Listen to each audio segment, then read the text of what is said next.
Esta es la Constitución del Ecuador de 1830, denominada así oficialmente como la Constitución del Estado ecuatoriano. Fue la primera constitución política en estar en vigencia desde la creación del Estado ecuatoriano.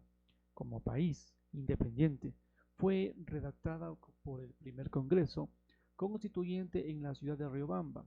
Esta constitución de 1830 estuvo en vigencia durante el primer periodo de gobierno de Juan José Flores, hasta esto de 1835, en la presidencia de Vicente Rocafuerte.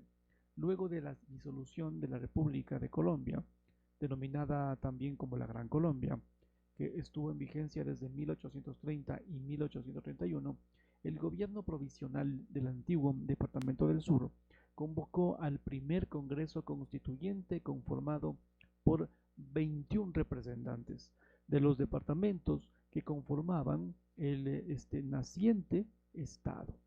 La constituyente o el constituyente reunido en Riobamba inició sus funciones el 14 de agosto y durante 45 días de sesiones se redactó el texto constitucional y expidió varias leyes orgánicas y finalmente esta fue aprobada un 23 de septiembre de 1830.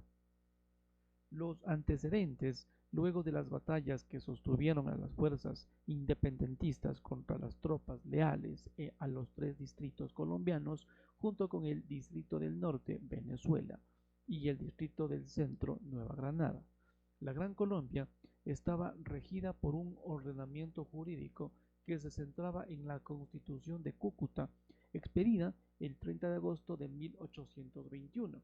El 25 de junio de 1824 se dictó la Ley de División Territorial de la República en la que se determinaba que el Distrito del Sur debía estar dividida por los departamentos del Ecuador con capital en Quito, Azuay con capital Cuenca y Guayaquil con capital homónima.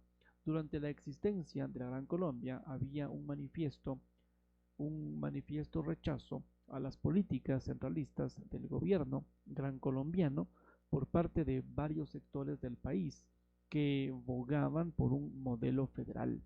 En 1829, en la ciudad de Valencia, actual Venezuela, se produjo la Cociata, un movimiento político que intentó separar al territorio venezolano. En 1827, en la ciudad de Guayaquil, actual Ecuador, también estalló como una rebelión en contra del centralismo neogranadino, situación que terminaría con la llegada de fuerzas lideradas por el general Juan José Flores. El Congreso Constituyente, la inestabilidad de política interna de Colombia, desemboca en la separación del Distrito Norte y el posterior Universidad Central del Ecuador de la República de Colombia, la cual debía adoptar la federación. Finalmente, la Constitución fue expedida el 23 de septiembre de 1830. La derogación, luego de 5 años de vigencia, la Constitución de 1830 dejó de ser útil para el país, ya que para entonces se dejaba de aspirar a la integración colombiana y se pretendía la soberanía total sin adhesión a ningún otro estado. Es por tal motivo que en la ciudad de Ambato se reunió la Convención Nacional de 1835. Dicha convención redactó un nuevo texto constitucional dejando atrás al Estado del Ecuador y fundando la República del Ecuador.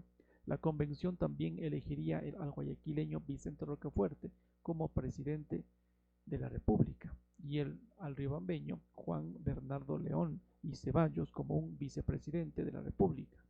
Esta nueva constitución fue sancionada por la convención el 30 de julio y fue promulgado el 13 de agosto.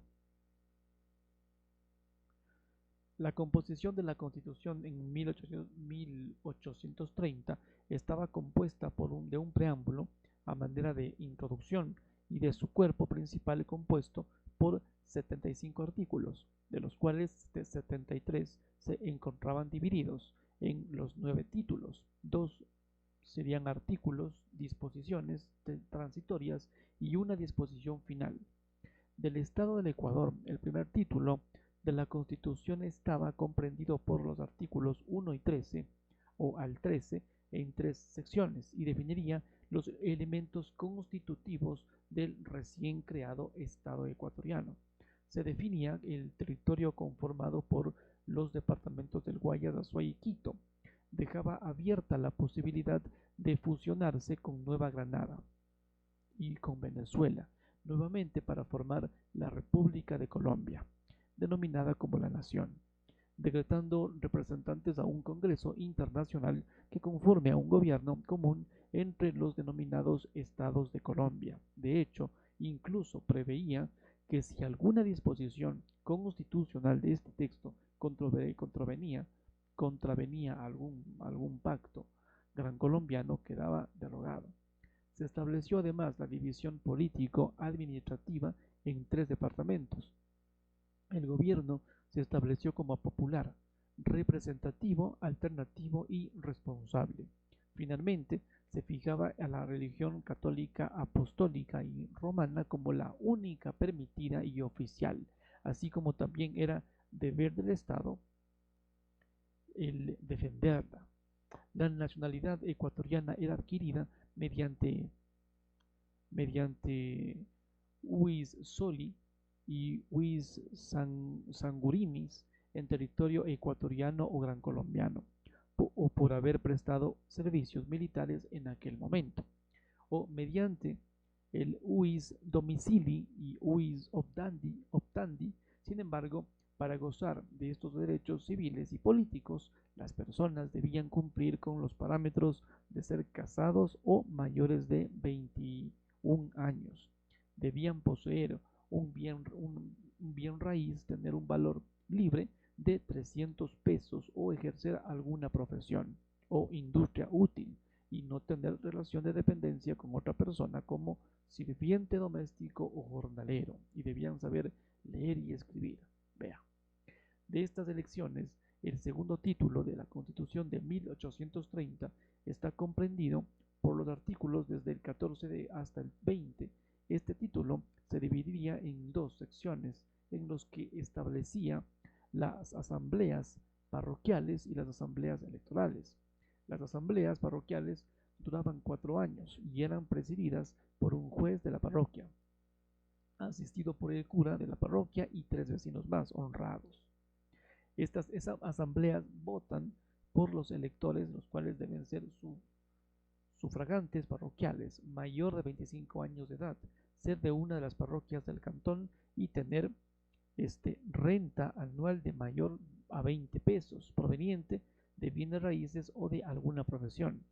Quienes conformen la mayoría en obtención de votos serían nombrados electores. Si es que hay empate, lo decidiría a la suerte. Las asambleas electorales eligen a los diputados de la provincia y se componen de electores parroquiales y se reunían en las capitales provinciales cada 2 años. Los electores duraban 4 años. El poder legislativo, el título tercero de esta Constitución de 1830, está comprendido desde el artículo 21 hasta el 31 y trata sobre el poder legislativo del Ecuador, el cual es ejercido por el Congreso de Diputados, que estaba conformado por 10 legisladores por cada departamento. Los diputados duraban en funciones 4 años, siendo renovados la mitad de ellos cada 2 años, y tenían inmunidad, y debían ser ecuatorianos en ejercicio de sus derechos, ser mayores de 30 años y tener bienes raíces, más de 4.000 pesos, acá a una renta de 500 pesos, como producto de una profesión, empleo o industria. Entre las atribuciones del Congreso, a más de legislar, estarían las de decretar gastos públicos, establecer derechos e impuestos, crear tribunales y empleo, promover educación, conceder premios y recompensas, conceder indultos, decretar la guerra y elegir al presidente del Estado. O sea, en esta constitución sí se podía elegir presidente a través del Congreso. ¿Y en qué momento cambiamos todo? Del Poder Ejecutivo, en cuanto título de la Constitución de 1830, comprendía la estructura del Poder Ejecutivo, el cual este era encabezado por el presidente del Estado.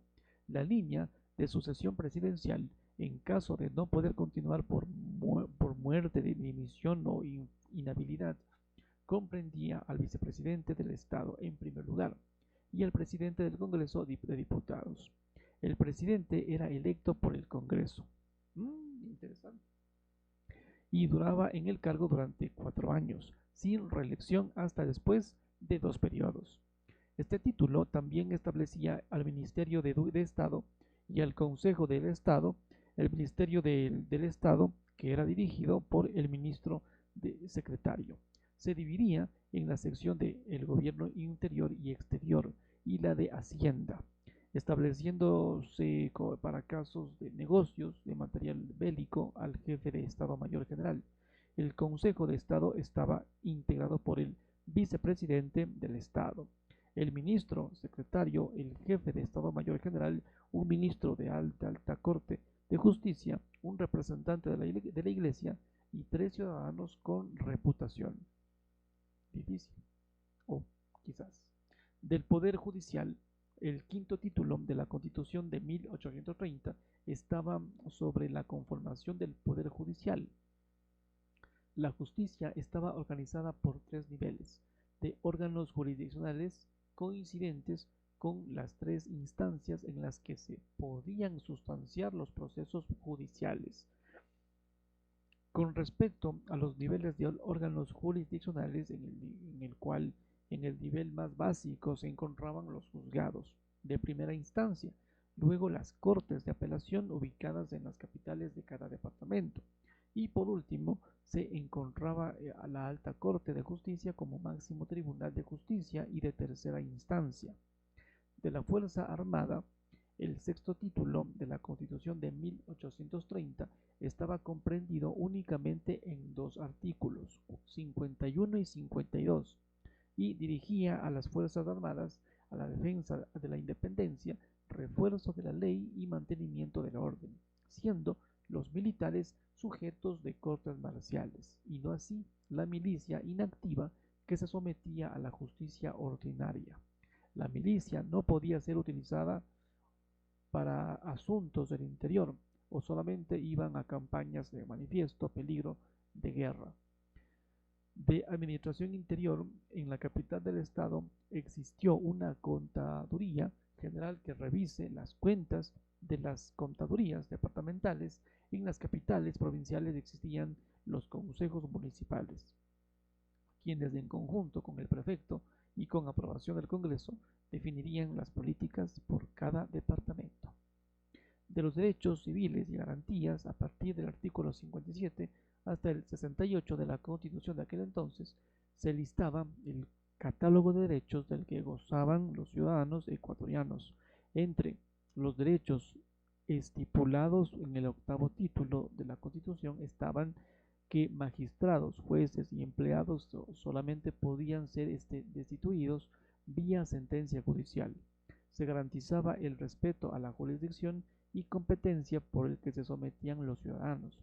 Se consideraba la detención o encarcelación arbitraria.